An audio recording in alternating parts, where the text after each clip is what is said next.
So if anyone doesn't know who I am, my name is Barry Cranford. I'm the founder of the LJC, and I run a company called RecWorks. I'm going to put just a few words in the chat. So if you want to know more about me or who I am or the business or anything like that, feel free to follow up there. But without further ado then, Chris, I'll hand over to yourself. Yeah, feel free to go ahead and share your screen when you're ready. Cool, thank you very much. My name is Chris. Please bear with me while I attempt to share my screen. It's always fun in Zoom because it gives you about 15 different options, only 2 of which are actually a screen in my case. Let's see if I do the right one. All right. Can folks see my screen? It should say the Temple of Fail. Subtitle. Yep, all good. Nice. Okie doke. So just bear with me while I move my speaker notes around, and then I'll tell you what this talk is going to be about. So this talk is called The Temple of Fail, Learning from Our Most Spectacular Failures. My name is Chris Jenkins. I work for a tech company in London called Masabi. So I won't bore you by telling you too much about Masabi, but we make a system that allows public transport providers to collect fares from their passengers through a model that we call fare payments as a service. Simply put, we make a modern platform that lets you travel by public transport and lets you pay to get on trains and buses and ferries all around the world. This talk is actually about a ritual that was introduced to Masabi by my old boss, Jess Gilbert. So when I joined Masabi quite a few years ago now, the company had a regular company demos meeting every 2 weeks.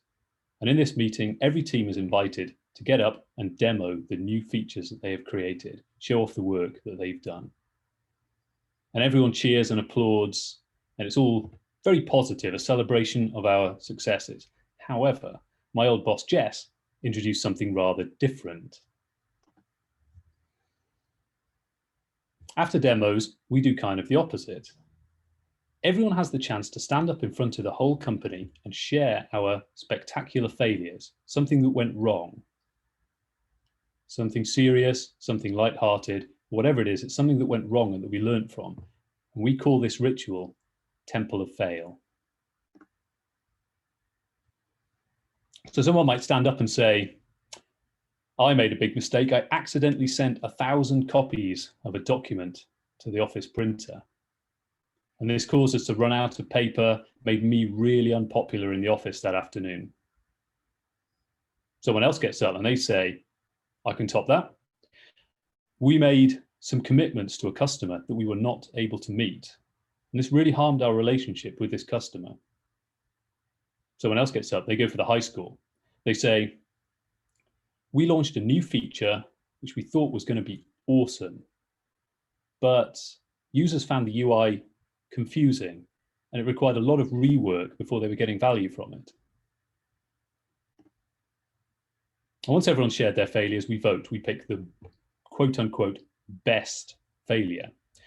Whoever wins the vote wins a very special prize. The slightly disrespectful gnome, which they get to keep on their desk, at least in pre-COVID times, until next time. All right, so this is all a little bit silly, but the question is, why on earth do we do this? In order to answer that question, let's tell a story from a different field, the field of medicine. Many years ago, a young psychology doctoral student joined a research team studying medical errors in hospital departments. So for each department, the team would go in and measure 2 things.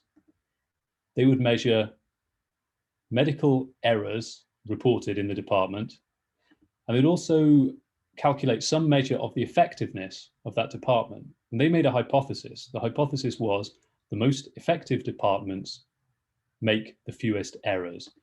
In other words, you would have negative correlation between errors reported and effectiveness, something like this.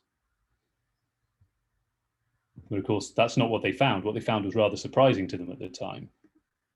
They found those 2 variables were correlated, strongly positively correlated, something like this.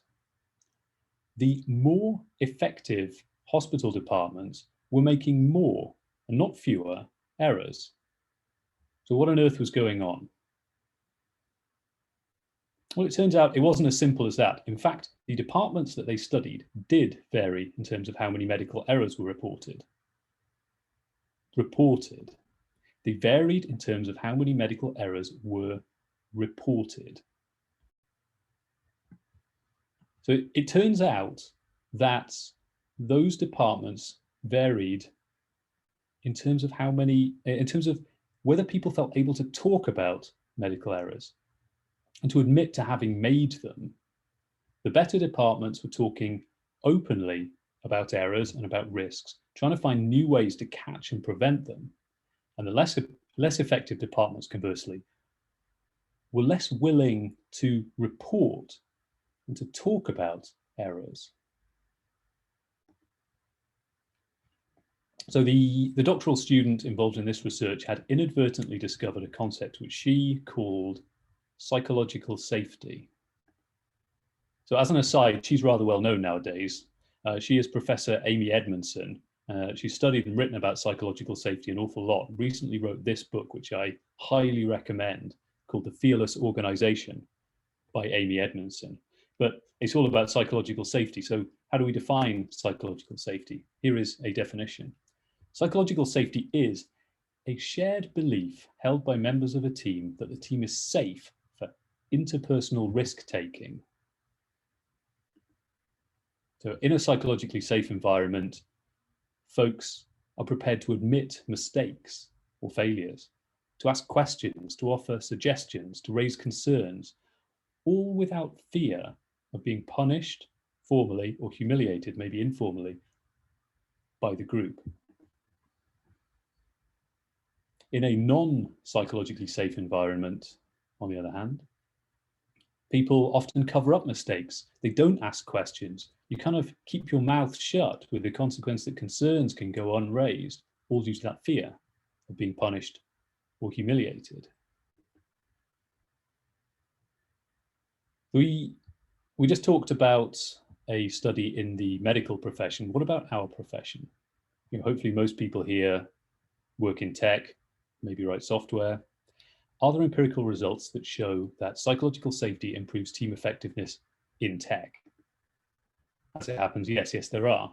So you may have heard of a rather notable research project, the results of which Google reported around 5 years ago. There was a very accessible New York Times article about it at the time. The purpose of the research was simple. Google wanted to understand how and why some of their teams performed much better than others. Long story short, they discovered 5 factors that predicted high performance in Google Teams, which you can see here. And the most important of these by far was psychological safety. Can team members take risks, be vulnerable around each other? Can they speak up, offer suggestions, admit to mistakes, to failures? The question is, how could they do their best work if they couldn't? How could people do their best work in an environment that is not psychologically safe and where they're constantly watching their backs and afraid to fail or to admit to failing?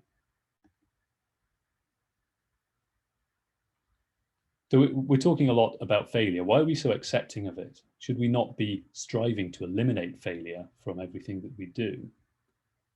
Yeah, but it's not that simple. As a software engineer, it's easy to have a reductionist view of what we do. A customer comes to us with a problem. We think really hard about their problem and design a great solution. We make a plan. We flawlessly execute that plan, and the customer's problem is solved. If only we could just follow these steps. If only it were that easy. So some of you may have noticed we've kind of just described waterfall development. Our profession learned many years ago that waterfall development doesn't really work. Why? Because we don't have all the answers up front. Things happen that surprise us. We can't take this reductionist view of our work. Here's the reality. We try things, and sometimes those things work and sometimes they don't. We don't make plans, we make hypotheses. Remember that feature that we shipped to the customer? We thought it was going to be great. We don't execute plans, we test those hypotheses. We tested the hypothesis that what we shipped to the customer would be great and would solve their problems. It turns out that wasn't completely correct. Failure is a signal that we should not be afraid to receive and that we should not be afraid to share. Now, of course, different situations do have different levels of complexity. Some are more complex than others, some are more obvious than others. But there is always a non-zero probability that things don't go as we want or as we expect. And failure is not always a setback, rather it is feedback. And so it's rather unhelpful that when things go wrong, especially routine things, maybe it's a natural human tendency to point the finger of blame at a person. But that doesn't help necessarily for a few reasons. Firstly, as we've discussed, we haven't failed, we've just received some feedback that we need to take on board. Secondly, our problems tend to be systemic, and our learning tends to occur at the level of the system, at the level of the group. Thirdly, if we are playing the blame game, then this incentivizes people to try to avoid the blame, to pass the blame, to cover things up, or maybe even to avoid taking risks in the first place. And if we avoid taking risks, we're not testing our hypotheses in a way that would have helped us to learn and to improve.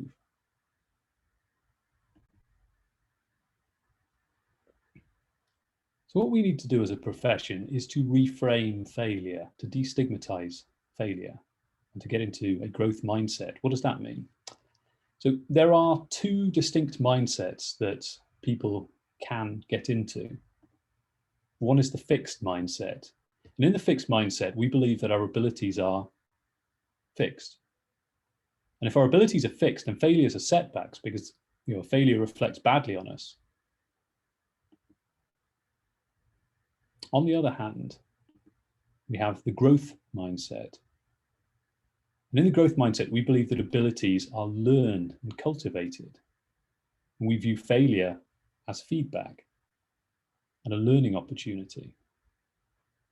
We believe that performance is improved by stretching and challenging yourself, and yes, by being prepared to fail. So here's another book. This book, Mindset by Carol Dweck, talks about the differences between these two mindsets. If you're not already familiar with them, I highly recommend this book. It's very accessible. The crucial insight here is these two mindsets, the fixed mindset and the growth mindset, can be adopted by us as individuals. As an individual, you can be in the fixed mindset or you can get into the growth mindset. They can also be adopted by teams and groups and organizations. So if our group can get into the growth mindset, then maybe we can fail and learn and grow together as a team, as a group, as an organization. So hopefully the purpose of Temple of Fail, this ritual that we're talking about, of sharing our failures with the group, is starting to become a little more clear. It is to reinforce psychological safety, to signal that it's okay to speak up publicly, including about failures, to normalize failing, and to learn from those failures as a group, to do better next time as a group, to get into the growth mindset as a group, and to grow in effectiveness as a group, maybe even to win a cool prize. All right, maybe not. Ultimately, this is just a silly ritual. The question is, are we going to solve all of our problems by participating in a silly ritual once every 2 weeks and then forgetting about it until next time? Unfortunately not. It is just a ritual to signal that our culture is one of psychological safety and the growth mindset. The real work then happens each and every day as we make plans, aka hypotheses, test them, and everyone contributes energy and ideas to help us grow and learn, and yes, fail and improve together as a group. And that's why we do Temple of Fail.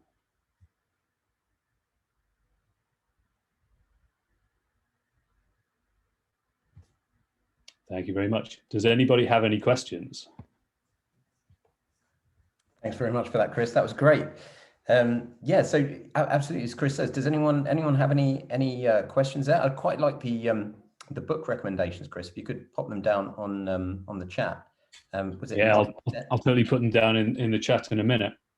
Yeah. I highly recommend both books, so I will put them down. Any Chris, questions at all? Yeah, but was there kind of any negative impacts if there was kind of lots of fails all the time, or was it kind of generally, I don't know, was it a popular kind of, what am I trying to say? Yeah, was there any negative impact if there was too many fails, or if fails were happening all the time? I suppose there is. I don't know what I suppose the answer that I'd give to that is, you don't ever go into a situation going, we want to screw up. Do we want to disappoint our customers? Do we want to fail to meet a really important deadline? Do we want to accidentally delete the production database? Anything like that? There's probably a balance to be struck here, but the reality is we're not really addressing that stuff. Yeah. I guess. Yeah. Sorry, I guess the kind of the fact that people are talking about it now kind of relieves the kind of problem of failing in the dark, almost. That's kind of it, actually. Yeah. So the situations I discussed at the start of the talk, like all of those were slightly changed a little bit, to protect the to protect the anonymity of people involved. But the reality is stuff like that and worse has happened to us at work, in this job, in previous jobs. The reality is, you don't want to have a terrible live outage or to disappoint a customer or whatever. But the important thing is, once you've done that, you discuss it with the group. You write up an incident report. You have a blame-free post-mortem, and you damn well try to do better next time. I think that's the crucial insight here. Yes, some failures do have consequences, potentially bad consequences, but like you say, you don't want to keep the rest of the group in the dark or try and pretend they didn't happen, because that's not going to help. Yeah, cheers. Have you found that some people take to failing and being so upfront about it like a duck to water, and whereas others are a bit more hesitant to come forward with it? I think that's a good way to put it, to be honest. Yeah, different personalities are obviously going to be more or less willing. Remember we said, like, psychological safety is a shared belief within the group that it is safe for interpersonal risk taking. That crucial thing is belief. Some people believe it and some people don't. I remember the duration of my tenure in the company where I am now. I slowly, I kind of joined and I was like the new kid, and I was very nervous about talking about things. And as time goes on, you come to realize, like, okay, this environment is safe. You obviously don't want to take terrible risks and screw up with too many negative consequences. But sometimes you do, and knowing that the group has got this fairly mature attitude towards that sort of stuff is extremely helpful. I think hopefully you see that over time. Different people are prepared to come a little bit more out of their shell as regards talking about these things. I think it's vitally important that they do. If you screw up and try and fix it yourself without anyone finding out, you can imagine how that's not going to be particularly useful. Absolutely. Brilliant. Thanks, Chris. Well, I'm just going to pop my little intro thing. I didn't do that at the beginning, but if anybody has any other questions, then obviously feel free to speak to Chris directly. Chris, I don't know if you also want to pop some details down, like an email or LinkedIn or anything like that, so that people can find you if they wanted to follow up with you afterwards. Cool, yeah, happy to do that. So I'll just put it in the chat here. Yeah, that's probably Cool. Easiest, quickest way. Will do. And Stephen, as and when you are ready to share your screen, please go ahead. Thank you very much, Barry. Right, let's no, not turn my camera off. No, that's not what I want to do. Share screen. Okay, Google Chrome, talk, share, and let's move that out of the way and present. So, can everyone see my screen? Yes. Excellent. So This is my talk on my journey in software development. And I'd like to say thank you to Helen for getting me involved in this scheme, in this organization in the first place, and for helping me out with mentors and for encouraging me to do this. And I think that I was encouraged to do this talk largely because from deciding that I wanted to go into software development and to actually getting in there was pretty quick. And some of that's luck and some of that's experience. And I'm going to be talking about that as part of my chat today.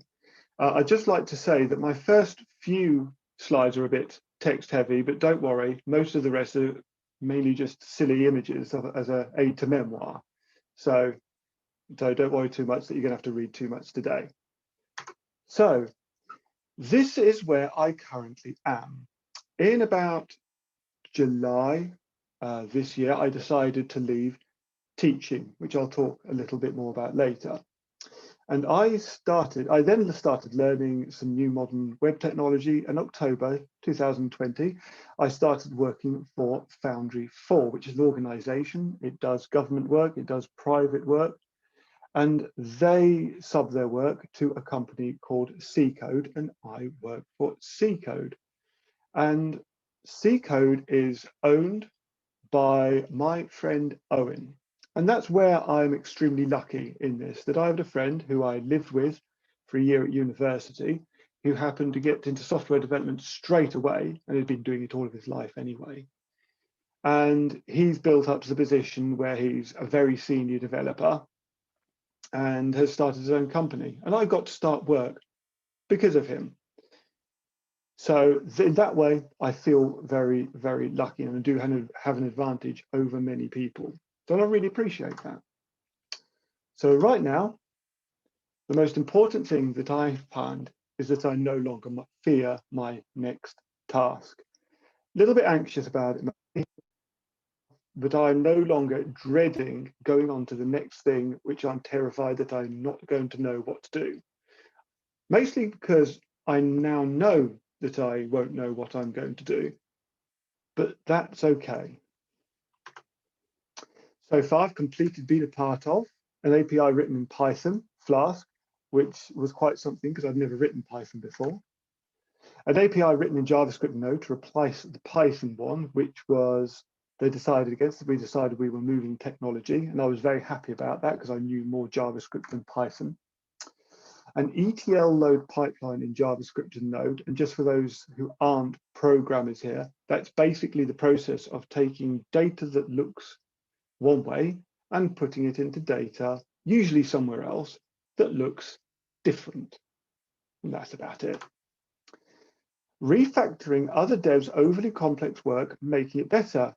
Not my words. So very proud to hear that from senior developers and the founder, one of the founders of Foundry 4, which made me feel pretty wonderful, I have to be honest. Big talks on the shape of geodata. I was asked why I was so quiet, and I said it was because I was listening, but I had no idea what people were talking about.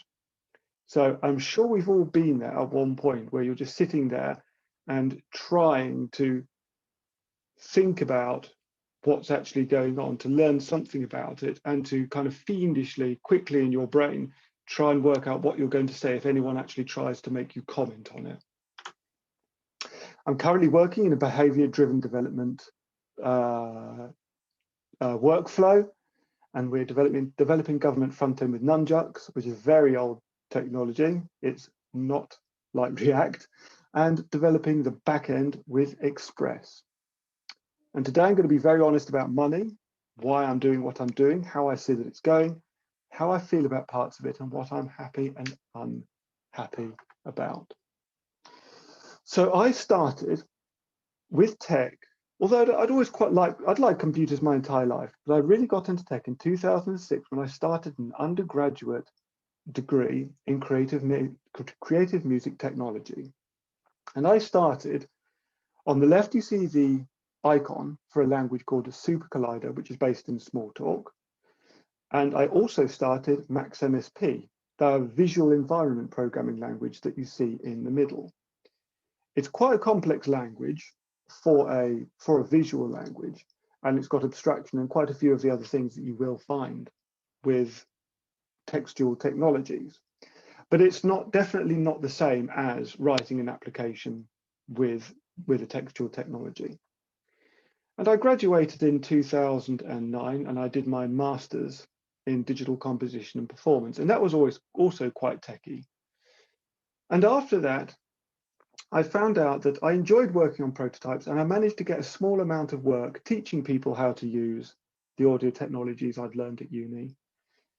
And I managed to get a little bit of work writing prototypes, but work was difficult to do that. It was few and far between, largely because people who are interested in making bespoke things tended to go and learn them anyway, because they tended to be quite techy themselves. So I decided that I wanted to make something that could make more desktop applications. So I taught myself C++ in the framework Juice, which is specifically for audio applications. And as I'm sure you can guess, teaching myself C++ was quite a task. And I did this between 2010 and 2014, but I didn't get a huge amount of work in that either. Simply because I knew how to program a bit, but I didn't have the confidence to go and say, hey, I'm a programmer, and try and get that job. These days, my tech stack is the MERN stack, which stands for Mongo, which is the database, Express, which you write the API with, React, which is the front end, and Node, which is the back end. And these are all based in JavaScript. So the question is, why did I go from music, my passion that I'd done 2 degrees in, to what could be more considered a more business-like corporate job? And the answer, as many of you might be able to guess, is that. Unfortunately, there comes a time in life when you can't deal with sporadic work, and you can't have a non-reliant income. I'd always loved to get back into music tech, but the reality is that I learned how to write an application for myself, but I never really learned how to write C++ as a job. And that's a very, very different story. It's a very different set of skills, which I'm just beginning to learn now. The question of money, as we said before, I did this for money. That was my last wage as a teacher. That was my 2nd year, and I moved schools and I started to work for a college. I now earn £350 a day, which equates to 3.4 times my previous salary. And this is certainly nothing to be sniffed at. This is a really incredible thing for me. I still have to pinch myself quite regularly. And I absolutely realize that this is an average, possibly even lower than average, day rate for a contract developer. And I'm kind of saying this because I don't know how many people regularly realize what a large amount of money this is. And to me, it just seems quite incredible to be earning this much money. And I do think that programming is a difficult job. It is. It requires a lot of technical expertise and a lot of thought. But I worked harder as a teacher. I certainly worked harder as a teacher. I certainly worked more hours anyway, but I'll get back into teaching in a bit. So what happened in the middle? In 2014, I'd had enough of London, so I wandered around Europe for a few months. I came back. I met my partner back where I originally came from, near Birmingham. And in 2016, life certainly got in the way. So that was then, and this is now. In 2018, because my work had still been sporadic, I was working in more technical administrative roles, but I wasn't getting paid very much and I was temping. I decided to become a teacher, and being a teacher is a really important, wonderful thing, but it was not for me. I possibly had the most miserable, stressful 2 years of my life as a trainee teacher and as an actual teacher. And I'm being really honest about that, because being a teacher is really, really tough. And I don't think I was a very good person to do it in the first place, to be honest. I didn't think I had the set of skills. And partly I wanted to do it because I thought I haven't got those skills. If I chuck myself at the deep end to get those skills, it'll work for me. And I was wrong. I was very wrong. But I had a lot of good experiences and met some great people. So there are definite benefits to it. The bad things, as I see the position of software, my software development at the moment, and I say bad are not very useful words, the things that I find I'm unlucky in or that stress me out. That's how I feel. And I know that imposter syndrome is quite common among software developers. My ability to actually program stuff is not too bad, but it's all the stuff that comes around it. I feel like I'm asking questions all the time. I feel like I'm failing a lot, and the last talk has a lot of relevance to my life in my career. But I actually take that upon myself to quite admit to people where my weaknesses lay. And as a result of that, I've got an awful lot of help from people, and I'm very, very grateful for that. Another thing, I feel like I'm being paid too much, and this is what I was alluding to earlier. I'm certainly not at the top end of what you can earn as a software developer, but it does make me worry because I feel that I should be doing a better job for the amount of money that I'm getting paid. And even though objectively I realize that I'm doing a very good job in some ways, and that I would probably be kicked off if I wasn't doing a decent job of some things, I still can't get rid of the feeling that I'm going to be discovered and that someone's going to say, why have we been paying you for doing this for so long when you're actually not doing it? It's a very strange thing. And the last thing is that they teach you that what you have to do is learn a programming language, and then you can go and be a software developer. And I can see Chris smiling down there at the thing, because I think he knows what's coming up, as many of you probably do. So far, I have had to become involved in Docker, Kubernetes, Jira, GitHub. I used Git a bit before, but using Git on your own is nothing like using it in a software development team.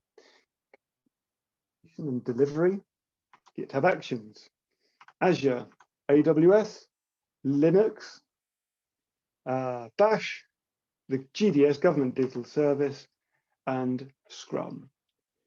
And to be quite frank, if you actually said to most people, you have got to learn these many things to be able to do a job, I think most people would say you're being ridiculous. And I actually largely think it is. And I actually think it's quite worthy of another discussion, whether we should actually be expecting anyone, let alone junior developers, to have to deal with this. And I do wonder whether it would be much more advantageous to allow people to get a deeper knowledge in 2 or 3 specific areas within a company before moving them on. And that's just not for the benefit of the developer, that's for the benefit of the company as well. But that is another discussion. So the happy things. I did the sad things first because I wanted to move on to the happy things later. I love learning, always have done. I get seriously, anxious if I'm not doing something to learn. So signing up for a career in it really helps me, and I absolutely love it. So I'm extremely thankful for that. I genuinely get a feeling of job satisfaction. I felt guilty when I didn't like being a teacher, and that still stings a little bit.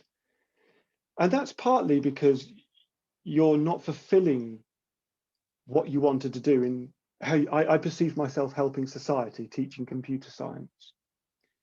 And in a way, I still feel bad or guilty somehow that I left it, that I took the knowledge that I did have and I stopped doing it.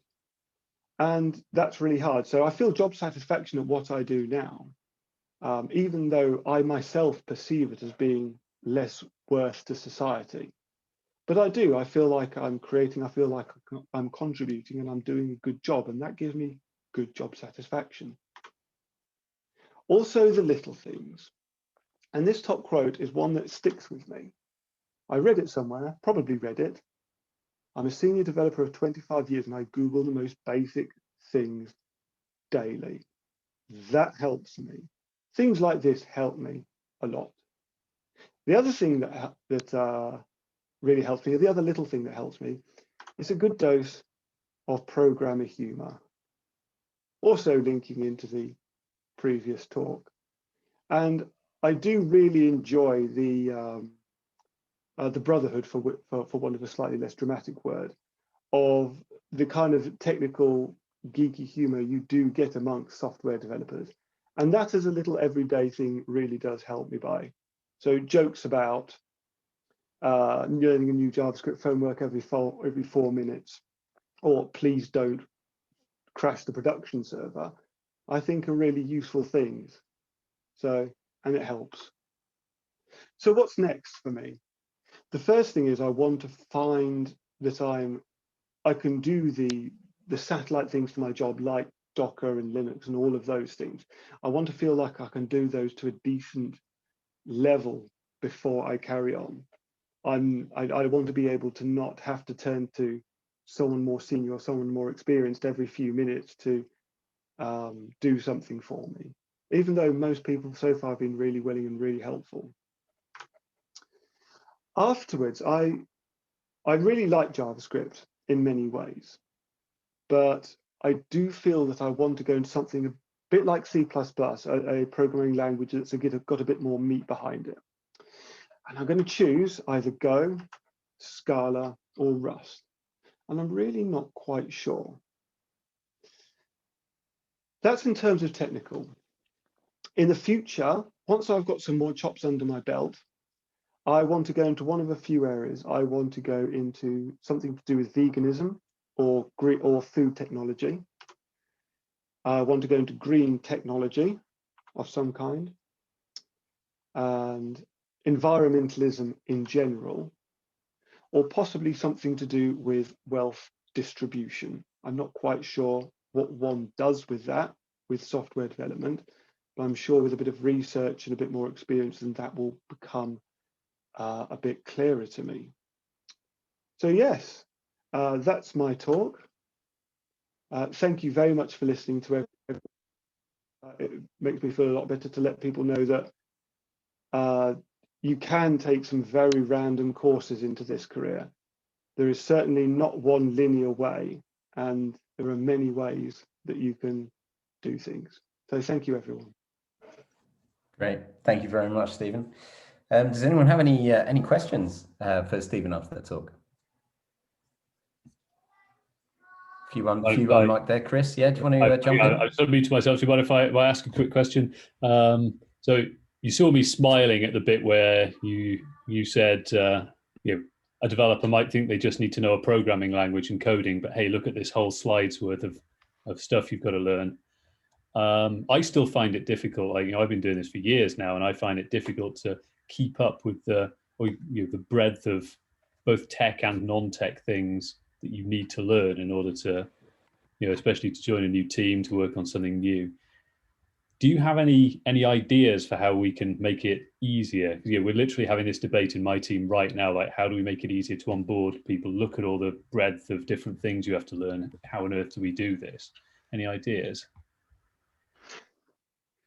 I think one of the reasons why there's so much new, but why there's so much new role is the role of DevOps. And I absolutely agree with the concept of DevOps, even though everyone's got an idea of what DevOps seems to be. My best explanation of what I feel like DevOps could be in my very, very limited experience, so please feel free to disagree with me, is that DevOps is software developers having a good understanding of what operations do, and operations having a good understanding of what software developers do. And when that happens, you can have much better conversations. And to me, that's the heart of what I see DevOps doing. So if you said to me, take your application and host it on whatever, on AWS, I'd be like, okay. And I'd very quickly go to YouTube for a tutorial. But I don't necessarily think that that's what a developer should be doing. It's very difficult. Of course, when you get to small teams, everyone has more jobs, of course. But a little bit like that, a little bit that everyone's got their own roles, but understands what everyone else is doing. I think it would be nice if there was more focus on people being able to spend an amount of time learning one specific thing and working on how that integrates with the team better. A little bit like how testers and business analysts and project leaders and devs and ops have more Three Amigos meetings and things like that, and they manage to integrate more. I do wonder whether that ethos of working together could leak into what to learn, and people having very specific roles in what they're going to learn to improve their own learning as individuals and to benefit the team that they work with, perhaps. Cool, yeah. That makes perfect sense. I mean, it's a difficult balance to strike, isn't it, between the DevOps idea that one person can do everything versus but you've got to specialize in a thing because you can't know all the things. Yeah, very interesting. Thank you. Daffy, did you have a question there you wanted to jump in with as well? There's one thing. I have this idea that when you're learning things in a technological field, especially if you're a JavaScript developer, they have a certain reputation. There's things that you learn that have a long shelf life. So C++ has been with us for an awful long time, and JavaScript is sort of welded into the universe now. It's unkillable as a language. It's time spent on that will be worth, the basic stuff in JavaScript is going to be with us for a very long time. But then there's the sort of empty calories of learning. And, how do you organize your sort of portfolio of stuff? So there are some things that are really good bet.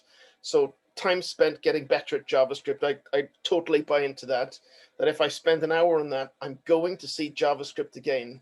On the other hand, as Stephen said, there was Rust, there was Go, and there was Scala. And some of those things are very, very deep. To understand Scala really well, I refuse to say that I'm an expert. To be an expert at Scala, you need to be a professional mathematician. I'm not kidding. I've got some postgrad maths books here, and it's I sort of burn out after a chapter and a half of that stuff. And there are concepts all over that book used in Scala. So it's very easy to say you're an expert at this, but most people are not. So it's very hard to know, how do you organize your sort of portfolio of what am I going to invest effort into? And there's what's going to pay off now in the next week, in the next 6 months, in the next 2 years. And how do you you've got to plan some sort of trajectory, haven't you? So it's pretty tricky. It is pretty tricky. In June, July, when I decided that I was changing career, I literally went on the internet and I just searched for what's the most looked for thing, and it was React. So that's what I did, and that was it. That was my decision making. I also decided that JavaScript, I'd done a little bit before because it's the scripting language within Max MSP, which is one of the audio applications I worked with, and I thought to myself, I've done a little bit of it before. I can probably pick up the JavaScript whilst learning React. And I was right on that one, and I could. And it was pretty smooth going, with promises being a little bit of a sticking point because the way they work is frankly odd. When you learn concurrency coming from a C++ point of view, something like promises is really quite odd. So I had a little bit of scratching head to get over that. But you're absolutely right. Developing a schedule of learning is a really hard thing to do. At the moment, I'm doing a course on Git. I kind of have a different problem. This might be me just being an old guy. I've been a developer now for about 20 years, and I've been doing it since I was 8 years old. So I've been doing some kind of development.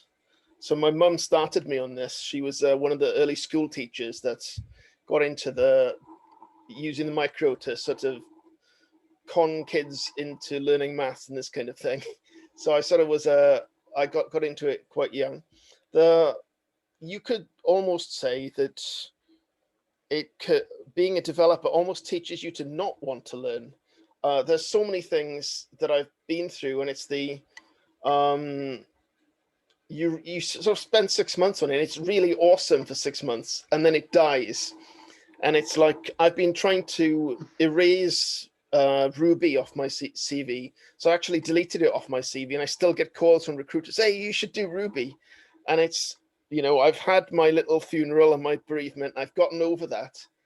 And there's trying to manage this portfolio of what should I really be spending my time on. It's an investment just as much as if I had shares. You know, you could and you know, you're not going to live forever. You have a limited amount of time and a limited amount of concentration. So you could argue that your time and your brain power and what you invested in is possibly the most valuable thing that you've got. You know, you've got limited amount of brain power in your lifetime. And I was thinking, you know, if I spent 6 months learning Russian or ballet or jazz piano, you know, the piano lessons I had when I was 12, those are still valid now. The Java I learned 10 years ago, forget it. And, you know, I use the Java every day, well, pretty much every day. At least JavaScript is going to be a long-term thing, just like SQL and C and C++.